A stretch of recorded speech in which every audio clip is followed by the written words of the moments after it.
बिस्मिल्लाहिर्रहमानिर्रहीम। अस्सलाम वालेकुम नाज़रीन, आप देख रहे हैं बदलो और मेरा नाम राय साकिब है। नाज़रीन, आज सुबह 10 बजे काबीना का इजलास होना था, आईनी तरमीम का मुसव्वदा मंजूर होना था। आज सुबह 10 बजे से रात के 8 बज गए में और अभी तक वो मुसव्वदा मंजर आम पर नहीं आया। और तो और ट्रेजरी बेंचेस के भी बहुत सारे जो मेंबरान हैं उनको भी नहीं पता कि मुसव्वदे में है क्या। और बाहर ये क्लिप्स आपने भी अब तक देख ली होंगे नेशनल असेंबली के बाहर से कि बहुत सारे एमएनए से पूछा गया कि जुडिशियल अमेंडमेंट्स में जो मुसव्वदा या जो मुजव्वजा अमेंडमेंट्स हैं क्या, तो किसी को नहीं पता था। बहरहाल अब शाम 8 बज गए, रात के 8 बजने वाले हैं और अभी तक इसके ऊपर मुशावरत जारी है। अब से कुछ देर पहले अता तारड़ साहब भी कुछ गुफ्तगू कर रहे थे और वो कह रहे थे कि जो ऐसा पैकेज लेके आ रहे हैं, ऐसा मुसव्वदा या ऐसी अमेंडमेंट्स आएंगे कि तमाम के तमाम लोग खुश हो जाएंगे। लेकिन आज सारा दिन, कल की रात और आज का पूरा दिन जो तवज्जो का मरकज बना रहा वो मौलाना फजलुर रहमान साहब की रिहाइश का, कभी हुकूमत कभी अपोजिशन, कभी हुकूमत कभी अपोजिशन, यही मौलाना फजलुर रहमान साहब के घर के अंदर बाहर मौजूद रहे। बहरहाल इसी के ऊपर बात करते हैं कि चंद जो मुजव्वजा तजावीज़ अभी तक सामने आ सकी हैं, ये भी कोई डायरेक्टली डॉक्यूमेंट से नहीं आई, लेकिन अभी तक जो चल रही है सोर्सेज से वो आइन का आर्टिकल 181, आइन का आर्टिकल 184, 185, 186, आइन का आर्टिकल 63D, आइन का आर्टिकल 51, आइन का आर्टिकल 175, आइन का आर्टिकल 187 एंड आइन का आर्टिकल 63 जो डिफेक्शन क्लॉज को लेकर है, उसके सारे के ऊपर ये चल रहा है कि जनाब ये मुजव्वजा तरामीम हो सकती हैं कि जो असेंबली में और सेनेट में पेश की जाएंगी मंजूरी के बाद। नाज़रीन, इसी सारी सूरत हाल पे बात करते हैं। अपने मेहमानों का तारुफ करवा दूं आपसे। मेरे साथ एसार राना साहब में सीनियर एनालिस्ट हैं, एंकर पर्सन है, समीना पाशा साहिबा है, एंकर पर्सन है, सीनियर एनालिस्ट हैं, और जहांगीर जदून साहब हमारे साथ मौजूद हैं, माहिर कानून है। जदून साहब से गुफ्तगू का आगाज़ करते हैं। जदून साहब, जो अभी मुजव्वजा तरामीम कुछ हम सब लोगों के सामने आई हैं, ऑब्वियसली अभी तक कोई डिटेल्ड इसके ऊपर रिपोर्ट तो नहीं आ सकी, लेकिन इसमें आइन का आर्टिकल 181, आइन का आर्टिकल 184, 185, 186, आर्टिकल 63, आइन का आर्टिकल 51, आइन का आर्टिकल 175, आइन का आर्टिकल 187। सर, ऑब्वियसली पार्लियामान कर सकती है, अगर 2/3 मेजोरिटी हो तो कॉन्स्टिट्यूशनल अमेंडमेंट्स ला सकती है, लेकिन सर इसमें एट वंस क्या जरूरत पड़ गई कि हमें सभी कुछ तब्दील करना पड़ता? बहुत शुक्रिया। देखें, सबसे बड़ी बात यह है कि जो पार्लियामेंट है वो एक सॉवरेन अदारा है और वो पार्लियामेंट का काम यही होता है लेजिस्लेशन करना, कानून पास करना, और आईनी तरमीम जो है पार्लियामेंट अगर 2/3 मेजॉरिटी हो तो वो कर सकती हैं। यहाँ पे ये क्वेश्चन नहीं है। क्वेश्चन ये है कि इन सारी आईनी तरमीम की अचानक आपको ज़रूरत क्यों पेश आई और इन तमाम आईनी तरमीम को खुफिया क्यों रखा जा रहा है। और बारहा अभी ना ट्रेजरी बेंचेस को पता है, ना अपोजिशन वालों को तो खैर बताते ही नहीं है। और जो इसमें सबसे बड़े स्टेक होल्डर है इस आइन के अंदर, जो अवाम है, जो आप मीडिया है, जो वकला हैं, अगर कोई जुडिशरी रिफॉर्म्स लानी है, सबसे बड़े स्टेक होल्डर जो है वो जुडिशरी और वकला हैं। तो उनकी कोई इनटेक नहीं है इसमें, कोई उनका सलाह मशवरा नहीं है, कोई कंसल्टेशन नहीं है कि इस तरमीम से क्या इम्पैक्ट पड़ेगा जुडिशल सिस्टम के अंदर। आया इस तरमीम ये लाजमी है इस वक्त, ये 2 महीने के बाद भी हो सकती है, या ये 4 महीने के पहले क्यों नहीं की तरमीम, इसकी क्या सारी वजूहत है। असल वजह ये है कि चीफ जस्टिस ऑफ पाकिस्तान जो है ये इनको एक्सटेंड करना चाहते थे, क्योंकि ये समझ रहे थे कि जब तक ये होंगे तो ये हमें प्रोटेक्ट करेंगे। तो अब उनका जो आखिरी अरबा है ये है कि अगर ये नहीं भी होते तो जो आने वाले चीफ जस्टिस हैं वो ना आ सके, उनकी जगह कोई और जो उनकी अपनी कोई वो समझते हैं कि उनकी चॉइस हो सकती है, वो उसके लाने के लिए सारा गेम प्लान तैयार किया जा रहा है। कभी इधर से तरमीम, कभी उधर से तरमीम, कभी ये अदालत, बाकी चीजें सारी सेकेंडरी हैं, वो बाद में भी हो सकती है। लेकिन सर इसको एट सम पॉइंट इन्हीं कॉन्स्टिट्यूशनल अमेंडमेंट्स को स्ट्राइक डाउन भी किया जा सकता है। एब्सोल्युटली ये स्ट्राइक डाउन जो है किया जा सकता है, लेकिन अब ये देखेंगे किस तरह ये क्या उनको संभलने देते हैं सुप्रीम कोर्ट को, या रात के अंधेरे में आज ये तरमीम करके प्रेसिडेंट भी साइन कर देता है, तो ये इसमें इशू आएंगे थोड़े से। तो अब देखते हैं, जो चीज़ खुलती है तो आपके भी सामने होगी, मेरे भी सामने होगी। हमने एक बहुत बड़ी तहरीक पाकिस्तान ने विटनेस की है, वकला तहरीक। आज वकला कहां पर खड़े में सर? लेकिन वकला को तो पता ही नहीं है क्या होने जा रहा है। ये तो मैंने आपको बताया है, वकला सबसे बड़े स्टेक होल्डर है जुडिशियल सिस्टम के अंदर, और अवाम जो है वो आइन के अंदर सबसे बड़ी स्टेक होल्डर है। लेकिन ना अवाम को पता है, ना वकला को पता है, ना मीडिया को पता है, ना पार्लियामेंट के अंदर जो हमारे रिप्रेजेंटेटिव है 25 करोड़ अवाम के, इवन ट्रेजरी वालों को भी नहीं पता। जी ऐसी तरमीम है। अभी पीपल्स पार्टी के कुछ रहनुमाओं की मैं देख रहा था, उनसे भी पूछा गया, कुछ रहनुमाओं को अगर एक बंदे को पता है खुफिया तौर पे, तो यही तो इसकी सबसे बड़ी फिर मेलाफिडी ऑफ द जो है वो पार्लियामेंट है, या मेलाफिडी ऑफ द पर्सन है जो उसको कॉन्स्टिट्यूशनल अमेंडमेंट करते हैं, वो किसी और मकसद के लिए कर रहे हैं। तो इस चीज़ पे हो सकता है ये कॉन्स्टिट्यूशनल अमेंडमेंट जो है वो कोर्टों के अंदर चैलेंज हो जाए, मुख्तलिफ कोर्टों के अंदर वो स्ट्राइक डाउन हो जाए। आई एम श्योर कि मुनीर मलिक साहब की स्टेटमेंट आपकी नजर से भी गुजरी होगी, अब से कुछ देर पहले आई है कि 26 से हम लोग जो लीगल फर्टेनिटी है वो मंसूर अली शाह साहब को अपना चीफ जस्टिस कंसीडर करेगी। बस देखें फिर यही मसले हैं। और डू यू थिंक कि मुनीर मलिक साहब के ही साथ लीगल फर्टेनिटी भी खड़ी होगी at this moment? Legal fraternity rule of law के साथ खड़ी है, आइन के साथ खड़ी है। अगर आइन के साथ खिलवाड़ करेंगे रूल ऑफ लॉ के साथ, तो ऑब्वियसली लीगल फर्टेनिटी को आगे आना पड़ेगा। तो सर आइन जो जब तरमीम होगी तो आइन तो फिर वो होगा ना जो अगर 2/3 मेजोरिटी है और तरमीम कर आप देखें ना, तरमीम तो फिर आपकी जो नियत है उसको देखना पड़ेगा और टाइमिंग को देखना पड़ेगा कि तरमीम अभी आपने करनी थी या 2 महीने पहले भी आप कर सकते हैं या 2 महीने के बाद भी कर सकते हैं। सो यहाँ प्रॉब्लम सिर्फ एक चीफ जस्टिस की रिटायरमेंट इज क्वेश्चन नाउ, रोकने के लिए तरमीम कर रहे हैं। मतलब आप ये कहना चाह रहे हैं कि चीफ जस्टिस जो अभी आउटगोइंग चीफ जस्टिस है, पता नहीं आउटगोइंग हैं यानी काइफ आइसा साहब टू बी स्पेसिफिक, उनके मुतालिक सारा कुछ किया जा रहा है, इट रिवॉल्व्स अराउंड हिम। उनके मतलब नहीं कि एक अगर उनको ये ऑप्शन इस्तेमाल किए, पहली उनकी ऑप्शन ये थी कि ये रिटेन रहे, अगर ये रिटेन नहीं रहते तो जो आने वाला चीफ जस्टिस है वो ना बन सके, नेमली मंसूर अली शाह साहब। जी जी, तो उनसे क्या प्रॉब्लम क्या है, हुकूमत को डर किस चीज का है? देखो हुकूमत को पता होगा उनको क्या प्रॉब्लम है। चले, thank you very much. Jahangir Jadoon साहब ने जी फर्दर भी कमिटमेंट्स कुछ दिए हुए थे तो हमारी रिक्वेस्ट पे उन्होंने टाइम निकाला। इसार राना साहब आपकी जानिब आऊंगा, जिस तरह जहांगीर जदून साहब कह रहे थे कि एट वंस जो टाइमिंग है ना, एट वंस इतनी ढेर सारी अमेंडमेंट्स जो हैं, ऑब्वियसली पार्लियामान का इस्तेकाक है, 2/3 मेजोरिटी है, नंबर पूरा है तो कर सकते हैं। दो कि ये भी क्वेश्चन मार्क बहुत बड़ा है इसके ऊपर के नंबर है भी है या नहीं है। फिर कुछ आजाद अरकान जो पाकिस्तान तहरीक इंसाफ के वोट लेकर मुंतखब हुए हैं उनके ऊपर रिलाय किया जा रहा है। एट वंस जरूरत क्या पड़ गई सर इतनी तरामीम की? ये है कि ये जो मौजूदा हुकूमत है, मैं तो पहले तो मैं इस पार्लियामेंट को पार्लियामेंट ही, उसकी रीजन ये है कि अवाम ने जिस पार्लियामेंट को मुंतखब किया था वो तो अंदर बैठे हुए ही नहीं है। ये तो वो लोग हैं जो अवाम के वोट पे डाका डाल के जाके बैठे हैं। तो जो लोग बैठे हैं उनका वाहिद मकसद अपने इक़्तिदार को दवाम देना है और उसके पीछे सिर्फ एक खौफ है कि अगर हुकूमत वाकई अवामी नुमाइंदों के हाथ आ गई तो बकौल पीपल्स पार्टी के मुस्लिम लीग नून जो इक़्तिदार में बैठी होगी, जेलों में बैठी होगी। तो जब किसी की जिंदगी पे इस तरह का बन जाए तो फिर वो जो चाहे कर सकता है और आखिरी हद तक जा सकता है। लेकिन मैं ये समझता हूं कि जो मौजूदा हुकूमत है उसके नसीब के अंदर रुसवाई लिख दिया गया है। ये गिलास तोड़े बाराने वाली बात होगी। इनके पास ना अक्सरियत है, ना ये वो अमेंडमेंट जो है वो करवा सकते हैं, ना सेनेट में इनके पास अक्सरियत पूरी है। ये करेंगे पीटीआई के कुछ लोगों को साथ मिलाएंगे 4-5, लेकिन मुझे अब लगता है वो भी बहुत मुश्किल है सुप्रीम कोर्ट के इस फैसले के बाद। तो ये सारी कुछ भागदौड़ जो है इनकी, ये आनियां जानियां हैं और ये करते रहेंगे। लेकिन जो इनकी नीयत है वो असल मैटर कर रही है। और इनकी नीयत मुझे देखे ना, आपने आप मुझे बात बताइए, वो एक घर में चोर घुसा है तो घर वालों की आंख खुल गई। एक चोर जो था वो कमरे के ऊपर जो बालकनी से बनी होती है उसमें छुप गया, एक बेड के नीचे छुप गया। तो बीवी शोर से कहती कि पता नहीं किस चीज का शोर था, कहता ऊपर वाले ही जाने। कहते पता नहीं अब हमारा घर सेफ है कि नहीं, तो ऊपर वाला जाने। तो थोड़ी देर बाद ऊपर वाला कहता मैनू ही पूछी जा रही हो, जो बेड के थले रुके उन्होंने भी पूछ लो ना, ठीक है। तो भाई अवाम से तो पूछ लो अवाम क्या चाहती है। सर अवाम को तो पता ही नहीं कि अमेंडमेंट्स आ कौन सी रही है, अभी जो सर्कुलेट कर रही है सिर्फ ये जी मुबैयना और मुजवजा, हम भी यही रिपोर्ट करी जा रहे, पता ही नहीं कि अमेंडमेंट्स है कौन कौन सी। सर नहीं मैं आपको बताऊं 4-5 इनके जो टारगेट था ना, एक तो था कि उम्र बढ़ा दी जाए, फजलुर रहमान साहब उस पर खड़े हुए कि जी ना बढ़ाएं। वो तो ऑन द फ्लोर ऑफ पार्लियामान भी दे चुके हैं ना, वो स्टेटमेंट दे चुके हैं। हाँ जी, अच्छा अब इनका ये है कि जी जो चीफ जस्टिस आए वो एक कमेटी बने जो उसको तय करे ताकि मंसूर साहब का रास्ता रोका जा सके। अच्छा इससे पहले देखें, इससे भयानक और बेशर्म हिस्ट्री क्या होगी अदलिया की कि एक जो चीफ जस्टिस बनना था वो खौफ से भाग गया रिजाइन करके।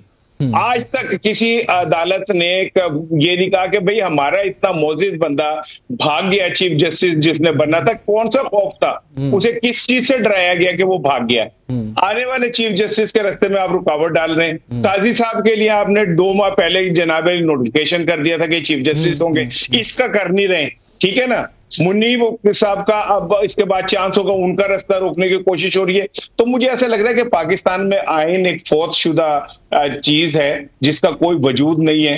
और इसके ऊपर बैठे हुए, रियासत के ऊपर जो लोग बैठे हुए हैं, उनका वाहिद मकसद ये है कि किसी तरह भी हो हमने अवामी मैंडेट को नहीं मानना। समीना साहिबा, आपकी जानिब आऊंगा। एक सिंपल सा क्वेश्चन आपके माइंड में भी वही है, मेरे माइंड में भी वही है, और आई एम श्योर के 25 करोड़ पाकिस्तानियों के माइंड में भी वही है कि हो क्या रहा है। मतलब कुछ समझ नहीं आ रही कि हर 15 मिनट के बाद, 20 मिनट के बाद हालातों वाकयात बदल रहे हैं, और इतनी कवरेज जो नेशनल मीडिया हम सब लोग कर रहे हैं, आई थिंक इतनी तो 8 फरवरी को भी नहीं हुई थी जितनी इस कॉन्स्टिट्यूशनल अमेंडमेंट को लेकर। हो क्या रहा है? बस ये सर्कस लगा हुआ है और आप एंजॉय करेंगे कि सर्कस कैसे लगा हुआ है। और जो मदारी है उसने सबको आगे लगाया हुआ है, 2 रातें हो गई हैं, इधर उधर भागते फिर रहे हैं, कभी सामान उठा के उधर, कभी इधर, और एक धमा चौकड़ी आपको नजर आ रही है। तो जिसने फॉर्म 47 इनके हाथ में थमाए हैं वो भरपूर काम भी ले रहे हैं, और आगे जिसको कहते हैं लगाया हुआ है पूरी हुकूमत को, और पता उनको भी नहीं है कि इनके साथ हो क्या रहा है। बेसिकली तो ये सीधा सीधा एक अमेंडमेंट है, मैं तो इसको सिर्फ इस तरह देखती हूँ, सिर्फ एक तरमीम है, और वो तरमीम ये है कि आज से अदलिया का इदारा पाकिस्तान में खत्म शुद्ध है, ठीक है। और इसके अलावा बाकी सारी इसकी जुजियात हैं। जब आप ये कह लें कि जी आप इनको बढ़ा लें, फिर उसके बाद अगर उन्होंने सोचा कि जी अगर ना हम काजी साहब को रख सके तो चले फिर पिक एंड चूज वाला अपना चीफ जस्टिस ले आए। अच्छा वो भी ना हो सका, फिर भी लाना पड़ा कोई ऐसा चीफ जस्टिस टक्कर गया जो कि आके फिर भी हमें तंग करे, तो चलो जी उसके इख्तियारात भी महदूद कर दो, उसको इधर उधर शिफ्ट करने का भी इख्तियार अपने हाथ में रख लो, उसकी अपॉइंटमेंट भी अपने हाथ में रख लो, उसकी सारी जिसको कहते हैं ना बाल नोच दो, दांत तोड़ दो, उसके नाखून काट दो, उसको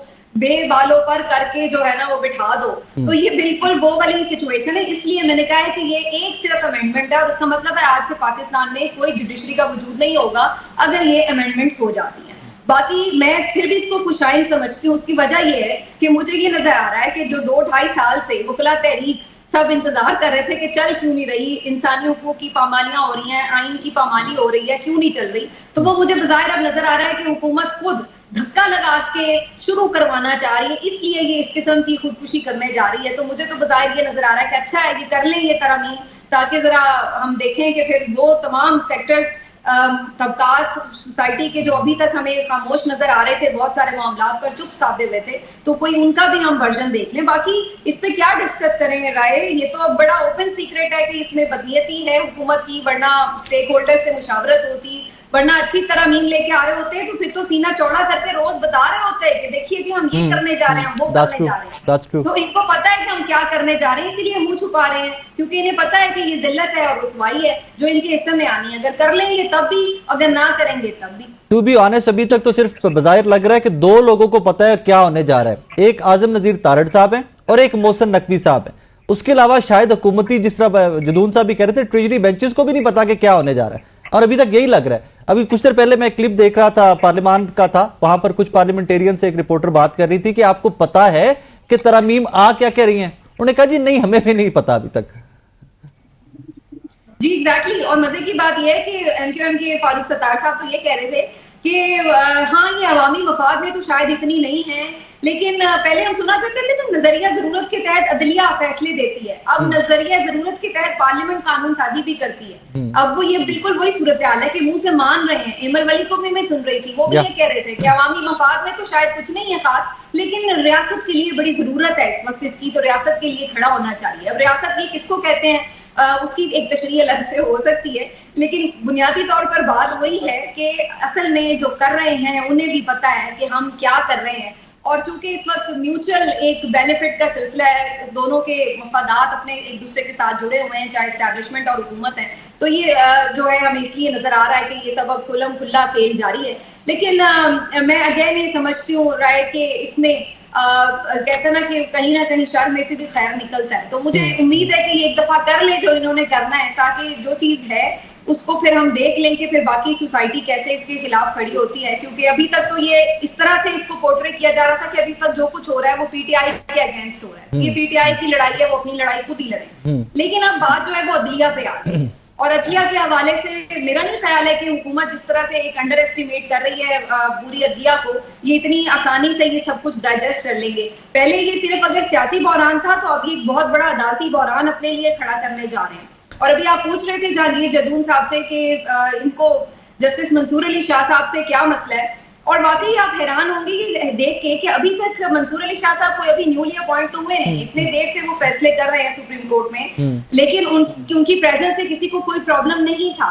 सिर्फ एक फैसला मखसूस नशिस्तों का हुकूमत के अगेंस्ट गया है तो उसके बाद एक पूरा महाज उनके खिलाफ खड़ा कर लिया। हालांकि मेरी नजर में मंसूर अली शाह साहब कोई ऐसी बात नहीं है, बहुत मुतवाजन और बड़े समझदार किस्म के जज हैं, और अगर कोई ये गलत फहमी में है कि वो आते ही समीना प्रॉब्लम यहाँ पे थोड़ा मुख्तलिफ है ना, कि अगर आपको लगता है कोई जज साहब मतलब ये थोड़ा सा आउट ऑफ द बाउंड है, बट इवन देन आपको लगता है कोई मतवाजन नहीं है या कोई टिल्ट है, तो उसके लिए जुडिशियल कमीशन मौजूद है ना, उसके लिए आईनी तरमीम का एक लंबा चौड़ा सिलसिला लाके पूरे जुडिशियल सिस्टम को अगाड़ पछाड़ कर देना, ये तो कभी नहीं होते, हमने देखा। और फिर आगे चलिए तो इसमें फिर घूम फिर के आर्टिकल 51 भी है मुजव्वजा तजावीज में, जो भी तक चल रहा है कि मखसूस नशिस्तों का भी मामला अंडर डिस्कशन है। इसी अमेंडमेंट का जो पैकेज है इसके अंदर आर्टिकल 51 भी है। एनीवे इस पर भी थोड़ा डिटेल में बात करते हैं। आपने बड़ा अच्छा पॉइंट आउट किया इस पे आके कि जी ये एक कॉज मिल रही है सिविल सोसाइटी को और बाकी लोगों को भी कि देखिए वो इस पर रिएक्ट कैसे करते हैं। और पहले लग रहा था कि हर चीज सिर्फ टारगेट पाकिस्तान तहरीक इंसाफ है, बट नाउ लग रहा है कि जी गवर्नमेंट वर्सेस जुडिशरी लाकर कोई इस तरह के मामलात हो रहे हैं। एक और चीज जो मुजव्वजा तजावीज है उनमें से एक और इंपॉर्टेंट बड़ी चीज है, वो है आइन का आर्टिकल 51 मखसूस नशिस्तों से मुतालिक है। इसार राना साहब, लगता ये है कि मखसूस नशिस्तें जो हैं वो वाला फैसला जो है उसके इर्द गिर्द ये सारे मामलात घूम रहे हैं कि भाईजान एक ही दफा तहरीक इंसाफ या ऑपोजिशन को इस तरह टाई डाउन कर दिया जाए कि दोबारा जब तक ये हमारी गवर्नमेंट चल सकती है बीच में कोई प्रॉब्लम दोबारा हमारे लिए खड़ा ना हो कहीं पे। अच्छा देखें, एक चीज मैं और कहना चाह रहा हूँ कि ये जो 51 है या कोई और चीज है, इसमें मुझे बड़े दुख से कहना पड़ रहा है कि काजी फायज ईसा साहब जो चीफ जस्टिस हैं, ये उनकी जिम्मेदारी थी कि वो अपनी अदलिया की हिफाजत करते। Sir I am sorry to say that, I am sorry sir साहब, मैं आपको काट रहा हूँ, वेरी सॉरी। जब 6 जजेस ने खत लिखा था जिम्मेदारियां तो तब भी बहुत सारी बनती थी। जी जी बिल्कुल ऐसा ही है। और ये जो 8 जजेस जो कल बोले हैं इसमें काजी साहब तो कहीं नहीं है। ऐसा लगता है कि काजी साहब लकीर के उस तरफ खड़े हैं जहां पे ये तय किया गया है कि आइन कानून कुछ नहीं है और सिर्फ हम लोग जो हैं हम सब कुछ हैं। तो अब इस सारी सूरत हाल में अब ये जो कह रहे हैं कि जी हम मखसूस नशिस्तें जो हैं वो ये और वो, ओ भाई बात ये है कि आप ना, मैं आपके प्रोग्राम में राय साहब कह रहा हूं, ये जो कर लें, उठे हो जाए, सीधे हो जाए, जो मर्जी कर लें, जो कालक इनके मुंह पे मली जा रही है वो मजीद मली जाएगी। पाकिस्तान में जितनी मेरी उम्र है, अब मैं को काका मुन्ना तो है नहीं का दूध पींदा है, मैंने एक दुनिया देख ली इस पाकिस्तान की, बहुत सारे मद्दोजजर देख लिए, 2.5-3 मैंने मार्शल देख लिए। इतना बदतरीन दौर मैंने अपनी पूरी जिंदगी में नहीं देखा, इतनी अफरा तफरी बेतौकीरी मैंने अपनी पूरी जिंदगी में नहीं देखी, और इतने ढीठ बेहिस हुक्मरान मैंने अपनी पूरी जिंदगी में नहीं देखे। इतने कानून तोड़ने वाले, आइन को कुचलने वाले लोग, ज़िया-उल-हक भी नहीं था। ज़िया-उल-हक ने भी एक दफा कानून को, आइन को तोड़ा था और उसके बाद उसने शेरवानी पहन के और मजलिस शूरा टाइप चीजें बना ली थी। ये रोज आइन को तोड़ रहे हैं, रोज आइन की तौहीन कर रहे हैं। आज तक किसी ने ये नहीं पूछा, ये इद्दत पे चे पे करने वाले, कभी इन्होंने मुद्दत के ऊपर बात की, बंदियाल साहब के फैसलों को ना मानने के ऊपर बात की, सुप्रीम कोर्ट की बेतौकीरी पे जजेस, वो जजेस जो पीटीआई के हक में फैसले दे उनको आप हटा रहे हैं, उनको इधर उधर फेंक रहे हैं, पूरी जुडिशरी को आगे पीछे कर रहे हैं। तो क्या आप साबित करना चाहते हैं कि इस मुल्क के ऊपर आपका कब्जा हो गया? शहबाज शरीफ साहब, आपने इस मुल्क को फतह कर लिया है, और जिस तरह एक फातेह बेहिस हुक्मरान होते हैं उस तरह आप बिहेव कर रहे हैं इस अवाम के साथ। पिछली दफा इसार साहब, मुझे यहाँ पर यासीन आजाद साहब ने ज्वाइन किया, उनको भी शामिल गुफ्तगू कर लेते हैं, यहीं से कंटिन्यू कर लेंगे। यासीन साहब अस्सलाम वालेकुम सर। वालेकुम सलाम सर। सर, जब एक आउट गोइंग चीफ जस्टिस मतलब काजी फाइसा साहब का थोड़ा टेन्योर रह गया हुआ है, अबाउट अ मंथ थोड़ा ज्यादा, एट दैट टाइम ढेर सारी कॉन्स्टिट्यूशनल अमेंडमेंट्स और उसमें से ज्यादा अमेंडमेंट्स जो मुजव्वजा अभी तक सामने आ रही हैं वो सारी जुडिशरी के गिर्द रिवॉल्व कर रही हैं। सर, क्या जरूरत पड़ गई एट वंस? सर, पहली बात यह है कि मेरा अपना जो मौक़िफ़ है वो ये है कि पार्लियामेंट कानून साज अदारा है, कानून बनाने का इख्तियार पार्लियामेंट का है, और अगर वो कोई कानून साजी करते हैं तो उनको पूरा हक है, लेकिन तरीकाकार पे इख्तिलाफ हो सकता है। तरीकाकार पर मेरा भी इख्तिलाफ है कि आपने जो तरीकाकार अपनाया है वो गलत है। प्रॉब्लम हमारे मुल्क का ये है कि हमारे जो आईनी इदारे हैं ना, वो अपनी अना की जंग लड़ते हैं। कल आप मुझे बता दें कि ऑनरेबल सुप्रीम कोर्ट के 8 जज साहबान ने जो 4 पेज का ऑर्डर लेकर भेजा है कि 41 सीटें पीटीआई को दे दें, हमने तो डायरेक्शन आपको दे दी, डिटेल जजमेंट अभी तक तो आपने किया नहीं, तो क्या वो तरीकाकार सही है? मैं ये समझता हूँ कि जब आपने किया, या जिस तरह हमजा शहबाज का और परवेज इलाही के केस में ऑनरेबल सुप्रीम कोर्ट ने फैसला किया कि 25 वोट जो है वो हमजा शहबाज को मिले हैं वो काउंट नहीं होंगे, क्या वो जजमेंट आइन के मुताबिक था? मेरे नजदीक नहीं था। तो ये जो इदारे हैं, पार्लियामेंट का इदारा हो या हमारी अदलिया का इदारा हो, इनकी अपनी आईनी हदूद का जब तयन कर दिया गया कि ये एक दूसरे के मामले में मुदाखलत क्यों करते, तो जब एक दूसरे के मामले में मुदाखलत करेंगे तो लामाला फिर उसका अल्टीमेट रिजल्ट जो है वो गलत निकलेगा, और सफर कौन करेंगे? पाकिस्तान के 25 करोड़ आवाम करेंगे।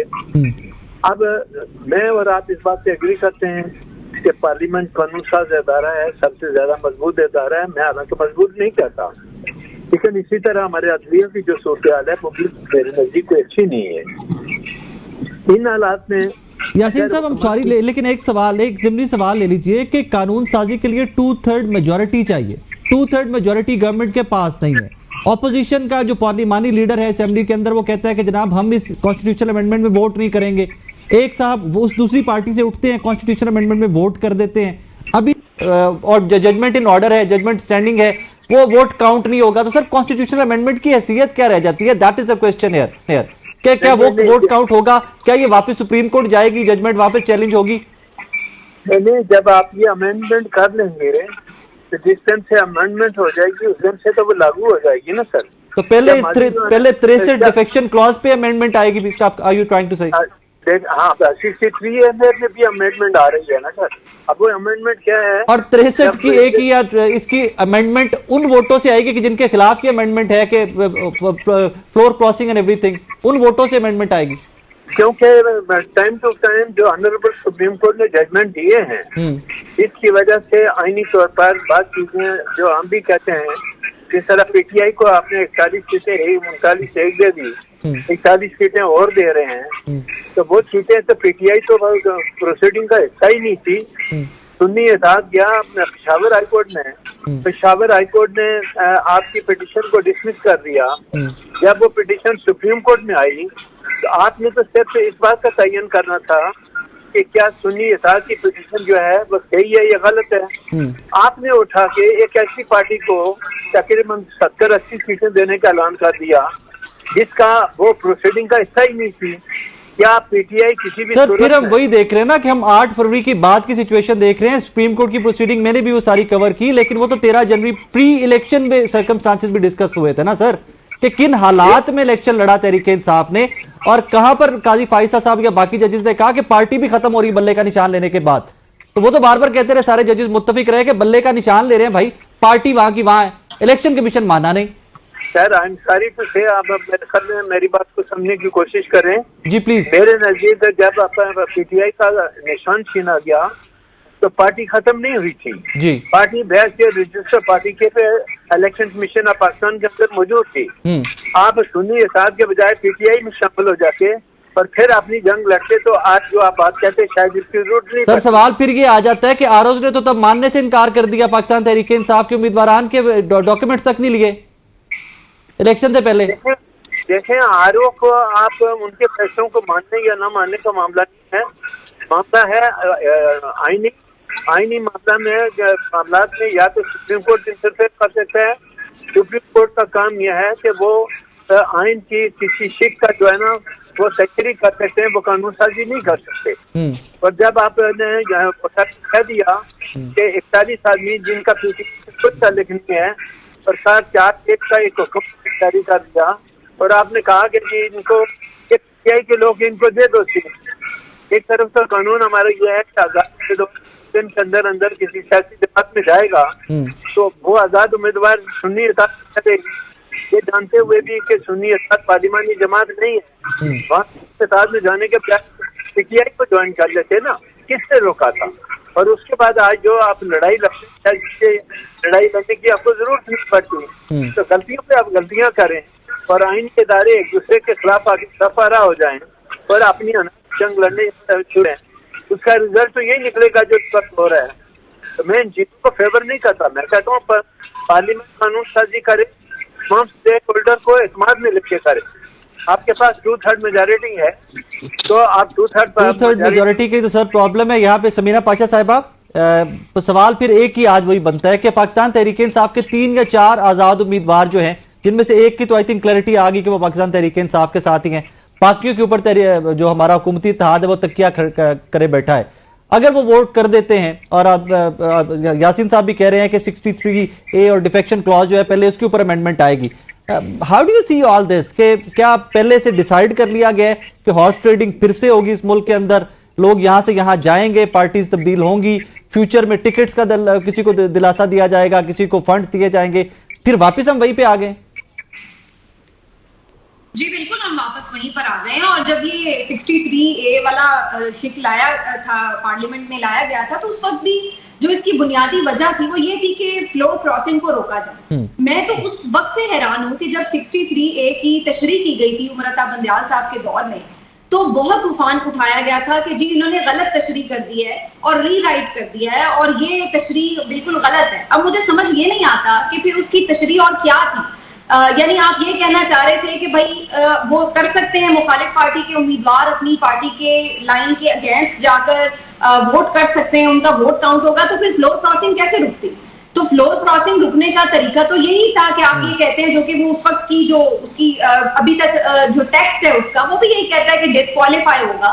तो उसकी वजह यही थी कि सुप्रीम कोर्ट ने फ्लोर क्रॉसिंग को रोकने के हवाले से जो तशरीह की उसमें वाज़ेह कर दिया कि ना वोट काउंट होगा और डिस्क्वालीफाई भी होंगे। तो ये बिल्कुल सही कदम लग गई कि अब आप फ्लोर क्रॉस नहीं कर सकते। और मैं हैरान इस बात पर हूं कि ये पार्टियां, इस पे तो इन्हें खुश होना चाहिए कि चलिए भाई जमहूरियत को फरोग मिल रहा है, ये मंडी नहीं लगनी चाहिए, खरीदो फरोख्त नहीं होनी चाहिए, और ये एहतजाज करती रही कि जी क्यों सुप्रीम कोर्ट ने मना कर दिया फ्लोर क्रॉसिंग को। और आज भी बजाय इसके कि आप शर्मिंदा हो कि भाई हम नहीं आईनी तरमीम में ऑपोजिशन को कायल कर सके, आप कायल करके ले लेना। अगर आप बिल्कुल फेयर कर रहे होते कोई आईनी तरमीम तो आप कायल करते।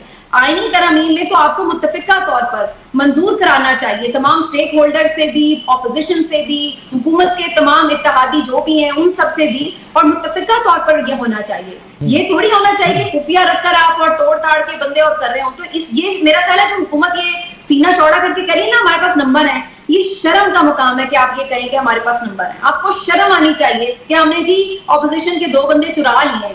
ये चोरी करके खुश होने वाले लोग हैं। ये वो लोग हैं जो कि सुप्रीम कोर्ट से रिकाउंटिंग में सीटें लेके एक मेंबर अपना पूरा कर रहे हैं, रिकाउंटिंग करवा के, कभी किसी तरह, कभी अगवा करके, कभी किसी तरह, और फिर कहते हैं हमारे नंबर पूरे हैं। इन्हें शर्म आनी चाहिए इस तरह नंबर पूरे करते हुए। आई थिंक नंबर आप तब पूरे करते हैं जब आप ये कहते हैं कि जी पीटीआई के हमने सामने रखी, उन्होंने भी इत्तेफाक किया, फिर हम कहते हैं कि हाँ भाई ठीक है, एक मुत्तफिका तौर पर कोई अच्छी चीज होने, फिर पूरा मुल्क, पूरी कौम भी मान रही होती कि जी ये अमेंडमेंट्स वाकई में कि तमाम सियासी जमातें ऑन बोर्ड हैं और तमाम सियासी जमातों ने इसको किया है।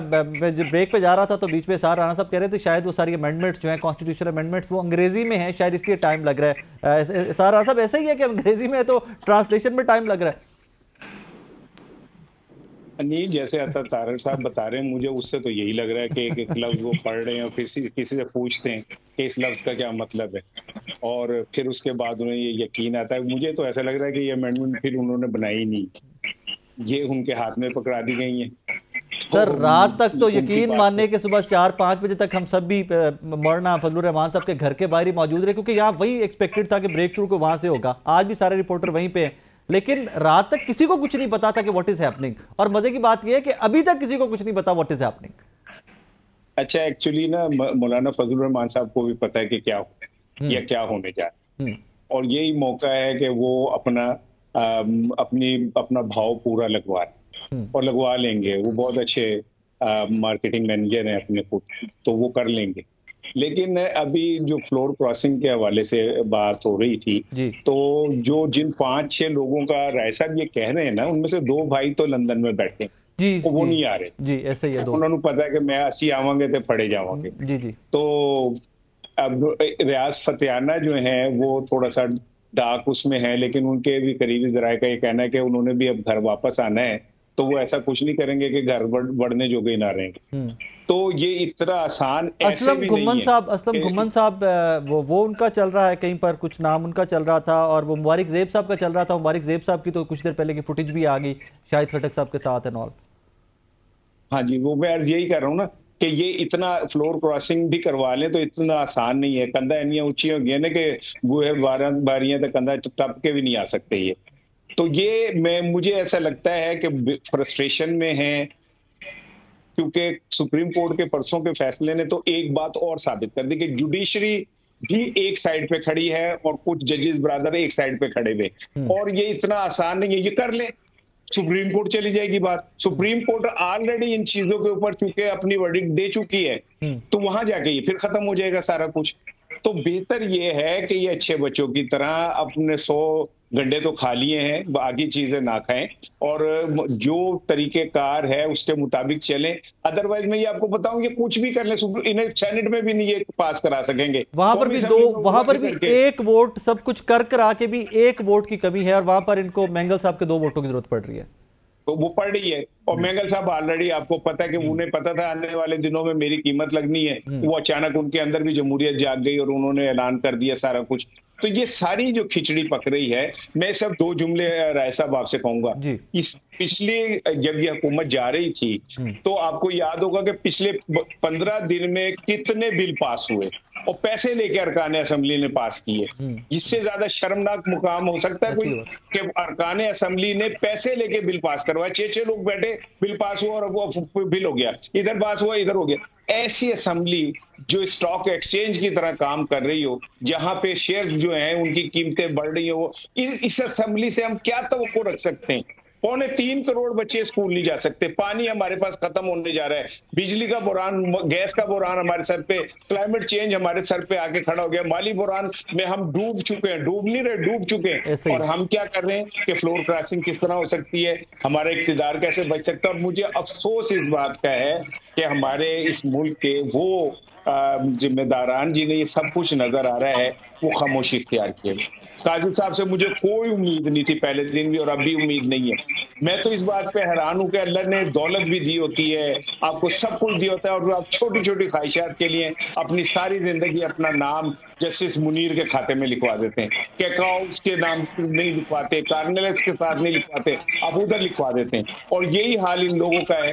बाकी मैं आपको एक बात बता दूं, ये जो मर्जी कर लें, जिस तरह मर्जी कर लें, इस हुकूमत और इस पार्लियामेंट के दिन थोड़े रह गए। राय साहब मेरा ये जुमला याद रखिएगा, इसके दिन हुकूमत के थोड़े रह गए। ये अपनी बका के लिए आखिरी हरबों तक जारी है, लेकिन ये कामयाब नहीं हो सकेगी। और दूसरी बात ये कि ये अमेंडमेंट भी कर लेंगे ना, तो ये कभी भी पास नहीं हो सकती। सुप्रीम कोर्ट में चैलेंज होगी, सुप्रीम कोर्ट उस पर एक्शन लेगी, और इसके बाद इन्हें 100 गंडे भी खाने पड़ते हैं। आई थिंक हम तारीख लिखी जाती विटनेस कर रहे हैं हम सब लोग। समीना पाइस साहब, आपसे कुछ देर पहले की एक स्टेटमेंट बड़ी बाबानी सी थी अता तारड़ साहब की। उन्होंने फरमाया कि हम दोबारा जायजा ले रहे हैं अमेंडमेंट्स का, और अब जो फाइनल ड्राफ्ट आएगा उसमें सब खुश हो जाएंगे। अब जब सबका लफ्ज आता है तो फिर ऑपोजिशन ही ऑब्वियसली अंडर कंसिडरेशन आएगी, गवर्नमेंट तो पहले ही खुश है उसके ऊपर। तो क्या कोई बीच में ऐसा मिड में निकल सकता है कि तहरीके इंसाफ भी अमेंडमेंट्स को एक्सेप्ट कर ले समहाउ? नहीं, इसका तो कोई चांस नहीं है। और जो अभी तरमीम सामने थोड़ी बहुत लीक हुई हैं, उनमें से कोई भी ऐसी तरमीम नजर नहीं आ रही कि जिसको आप कह सकें कि कबूलियत का दर्जा दिया जा सके। तो मुझे तो इसकी कोई उम्मीद, कोई चांस नजर नहीं आता। और कैटेगोरिकली अभी मैं मुख्तलिफ स्टेटमेंट्स देख रही थी पीटीआई के लोगों की, जिनमें सबसे बढ़कर सलमान अकरम राजा साहब है, जो कि सेक्रेटरी जनरल भी और माहिर कानून भी है, तो उन्होंने भी कैटेगोरिकली इनको रद्द किया है। जहां तक ये बात है कि जी हम गौर से पढ़े हैं, अता तारड़ साहब की बात को क्या संजीदा लें, लेकिन इंफॉर्मेशन मिनिस्टर है हमारे, समीना इंफॉर्मेशन मिनिस्टर है हमारे। मेरे बच्चों को भी जब वो होमवर्क मिलता है ना, तो वो फिर वो आके एक एक चीज पढ़ रहे होते हैं कि क्या काम करने के लिए दिया टीचर ने। तो वो मेरा ख्याल है इसी तरह वो भी पढ़ रहे हैं गौर से कि क्या क्या काम करने के लिए दिया है। बाकी जो एक बात मैं सिर्फ ये जरूर कहना चाहती हूँ कि जो यहाँ पर जिस तरह से हो रही है वो तो हम डिस्कस कर रहे हैं, बिल्कुल सही। अभी इसार राना साहब ने भी पॉइंट आउट किया कि क्या ये सुप्रीम कोर्ट में जाके खड़ी रह सकेंगी तरमीम, 3-4 इतने बड़े लूप होल्स हैं इसमें राय के। आप इसको देखें कि किसी तरह मुझे नहीं समझ में आता कि फिर भी हुकूमत ये क्यों अपने लिए बदनामी का तौक गले में डाल रही है। आपकी सेनेट मुकम्मल नहीं है। सबसे बड़ा जो इसका इशू है वो ये है कि आपकी सेनेट ही मुकम्मल नहीं है। आप एक इनकम्प्लीट सेनेट से इतना बड़ा एक पूरा शब खून मारने जा रहे हैं। दूसरा, मखसूस नशिस्तों का फैसला फील्ड में मौजूद है, उसके ऊपर इम्प्लीमेंटेशन नहीं हुआ। वो मखसूस नशिस्तें जो खवातीन आनी है पीटीआई की, वो नहीं पहुंची हैं पार्लियामेंट में। ये दूसरा बड़ा लूप होल है, क्योंकि वो भी अच्छी खासी तादाद है जो कि नंबर गेम को बिल्कुल चेंज कर देगा। तीसरी, फिर उसके बाद मजीद आप उसमें आ जाइए कि जिस तरीके से लाई गई हैं, जिस तरह से हो रहा है, और जो अरकान अगर इधर उधर हैं जो गायब हैं, वो आके अगर एक गवाहियां दे दे सुप्रीम कोर्ट में कि किस अंदाज से वोट डलवाए गए हैं, तो इन तरमीम की क्या हैसियत रह जाएगी। तो टेक्निकली भी, बुनियादी रूह के तौर पर भी देखिए, आइन से भी मुतसादिम है, जो आइन की बुनियादी रूह है उससे भी मुतसादिम है। सुप्रीम पार्लियामेंट का मतलब ये नहीं है कि पार्लियामेंट और किसी इदारे को अपने जूतों के नीचे ही ले लेगी। ये सब इक्वल सुतून हैं जो रियासत के हैं, जिसमें मुकदमा भी है, अदलिया भी है। अब बात यह कि अगर आप ये समझें कि जी हम सब अपने जूतों के नीचे जिस मर्जी इदारे को दबा लें, ऐसा नहीं है। आप ये कहते हैं कि जी हम जिस तरह आर्मी चीफ की अपॉइंटमेंट करते हैं, पैनल आ जाता है, तो भाई बात ये कि आर्मी इदारा नहीं है, आर्मी महकमा है। महकमे में आप एक डिफरेंट यूज कर सकते हैं, जो कि आपका मेथड है, हालांकि उसको भी मेरे ख्याल से तो चेंज हो। लेकिन समीना साहिबा, ये तो एक नई बहस है ना। इस तरह फिर चेयरमैन, वो दूसरा चेयरमैन नायब भी इसी तरह लेके आ जाता है, तरीकाकार में वो एक डिटेल्ड बहस है। इसको इंशाल्लाह नेक्स्ट शो के लिए रखेंगे। जो मेरा इस पे पॉइंट था ना राय, वो ये था कि ये सुप्रीम वो सुप्रीम की बात नहीं है, आईनी सुप्रीम। और आप ऐसी कोई अमेंडमेंट या कोई ऐसी कानून साजी नहीं कर सकते जो आईन की बुनियादी रूप से sorry, I would love to continue, लेकिन कि अदलिया आजाद है। I'm sorry, I would love to continue, लेकिन प्रोग्राम का वक्त खत्म हो गया। आप तमाम बहुत शुक्रिया। समीना पाशा साहिबा, एहसार राना साहब, जहांगीर जुदून साहब, यासीन आजाद साहब, आप तमाम मेहमानों का बहुत शुक्रिया। एंड में दुआ सिर्फ एक ही है कि कुछ भी हो, आपके मेरे मुल्क कौम के लिए बेहतर हो। अपना बहुत सारा ख्याल रखिएगा, दुआ में याद रखिएगा। अल्लाह हाफिज़।